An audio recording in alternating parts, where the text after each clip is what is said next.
ഇപ്പോൾ ഉദാഹരണത്തിന് ഞാൻ ഒരു സെറ്റിൽ അഭിനയിക്കാൻ ചെന്നിട്ട്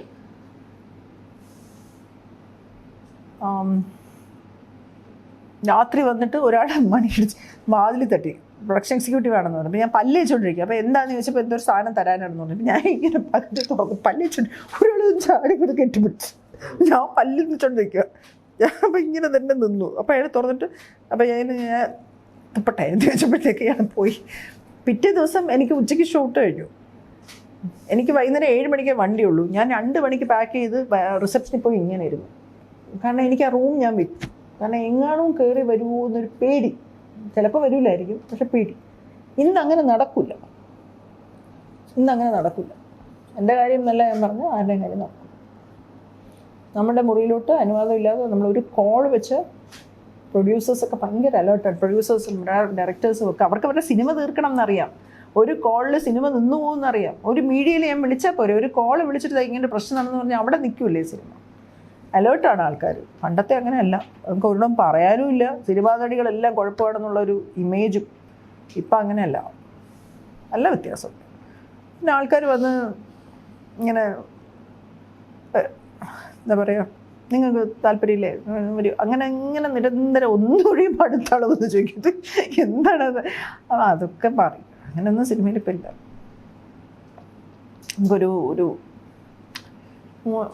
അങ്ങനെയല്ല, കുറച്ച് മോശം പരിപാടിയായിരുന്നു.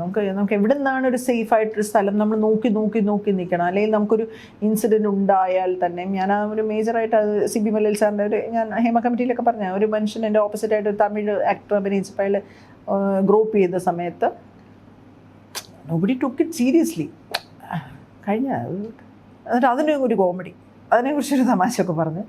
അപ്പം അത് നമുക്കൊരു അയ്യോ എന്നൊക്കെ ആയിരുന്നു. പക്ഷെ ഇപ്പം അങ്ങനെയല്ല. People are very aware.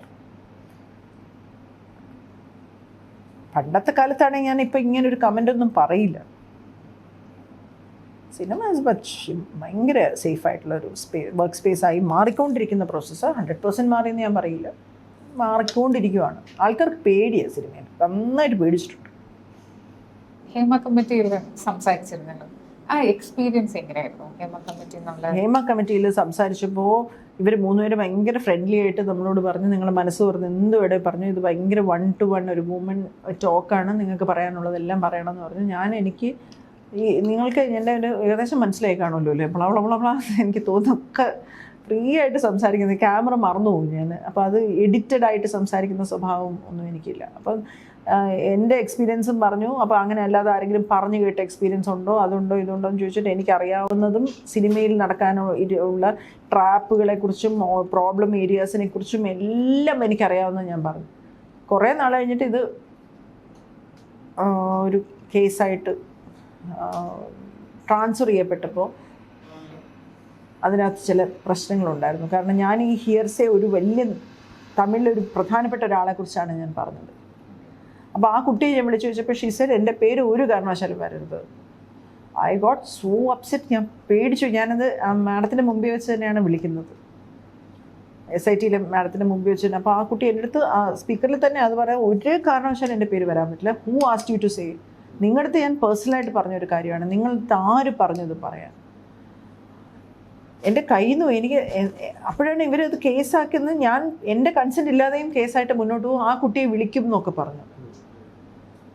അപ്പം എനിക്കത് നമുക്ക് അതിനകത്ത് എന്താണ് പരിഹാരം എന്നറിയില്ല. അപ്പോൾ ഒരു വക്കീലിനോട് പോയപ്പോൾ ഒരു പറഞ്ഞു സുപ്രീം കോർട്ടിലൊന്ന് ചോദിച്ചു നോക്കാം. എന്ന് വെച്ചാൽ നിങ്ങൾ എന്ത് പറഞ്ഞാലും അപ്പം എനിക്ക് ആ കുട്ടിയുടെ തന്നെ പറയാം, സുപ്രീം കോർട്ട് പറഞ്ഞു പോയി, അതുകൊണ്ടാണ് ഞാൻ കേസിന് പോയത്. അല്ലാതെ ഇത് എല്ലാവരും പറഞ്ഞതുപോലെ ഞാൻ സ്ത്രീ വിരുദ്ധയായതോ തകർക്കാനോ ഒന്നുമല്ല. നമ്മൾ വേറൊരാളുടെ ഐഡൻറ്റിറ്റിയെ പ്രൊട്ടക്റ്റ് ചെയ്യണം എന്ന് എനിക്ക് തോന്നി. പറഞ്ഞ് മനസ്സിലായോ? എൻ്റെ പ്രശ്നം ലൂസായിട്ടുള്ള സംസാരമാണ്. ക്വസ്റ്റ്യൻസ് ചോദിച്ചാൽ കറക്റ്റായിട്ട് ഉത്തരം എനിക്കറിയാവുന്നത് പറഞ്ഞു പോകുന്ന ഒരു ഫൂളിഷ്നെസ് എന്നിലുണ്ട് ഇപ്പോൾ ഉള്ള പോലെ തന്നെ. അപ്പോൾ ഐ ബീൻ വെരി ഫ്രാങ്ക്. ഇത് നാളെ എന്തൊക്കെ എനിക്കെതിരെ യൂസ് ചെയ്യുമെന്ന് സത്യം പറഞ്ഞാൽ ആലോചിക്കുമ്പോൾ എനിക്ക് പേടിയുണ്ട്. Because it's a video interview also അല്ലേ. എന്ത് വേണം, it can come against me. ഇന്നലേക്ക് എത്ര ഫീലിംഗ് വെരി ഇമോഷണൽ. ഞാൻ എന്ത് നെയ്വായിട്ട് സത്യസന്ധമായിട്ട് പറഞ്ഞൊരു കാര്യമാണ് പോടാന്ന് പറഞ്ഞ മതി എന്ന് പറയുന്നത് ആ കുട്ടിക്ക് ധൈര്യം വേണം, ആത്മവിശ്വാസം വേണമെന്ന് പറഞ്ഞതാണ്. It has been used. ലൈംഗിക അതിക്രമത്തിനെ തമാശയായി കാണണമെന്ന് ഞാൻ പറഞ്ഞു എന്ന് ഹെഡ്ലൈൻ വാർത്തയാണ് ഒരു പത്രത്തിൽ. It is so painful. ഞാൻ അങ്ങനെ നമ്മൾ ചിന്തിക്കുമോ അങ്ങനെ? ആലോചിക്കാൻ പറ്റുന്ന കാര്യമാണോ മനുഷ്യർക്ക്? So anything can come against.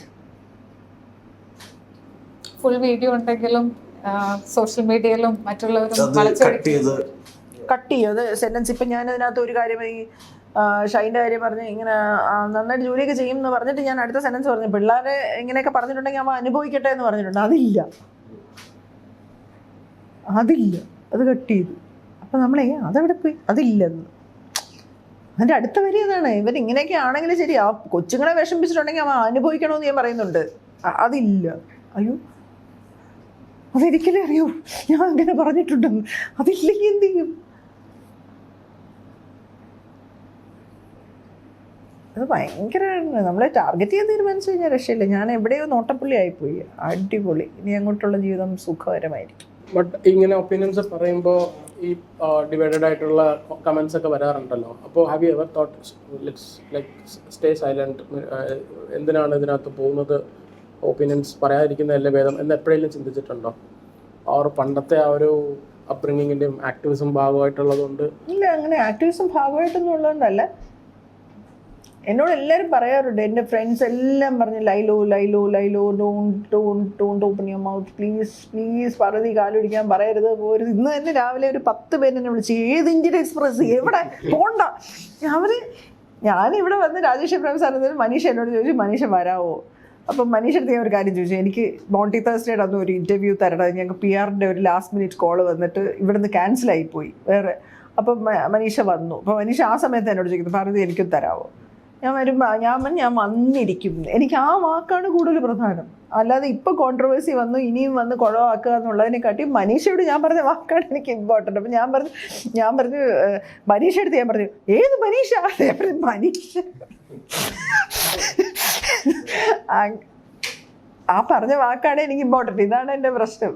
അത് പറഞ്ഞ വാക്കൊന്നും മാറ്റത്തില്ല. അതിനിപ്പോൾ കടലിൽ ചാടുന്നതാണെന്ന് പറഞ്ഞാലും അനുഭവിക്കുക എന്ന് പറഞ്ഞ് ഇറങ്ങിത്തിരിക്കും. ഇത് നല്ലതല്ല, കുറേ ബുദ്ധിക്കുറവുണ്ട്.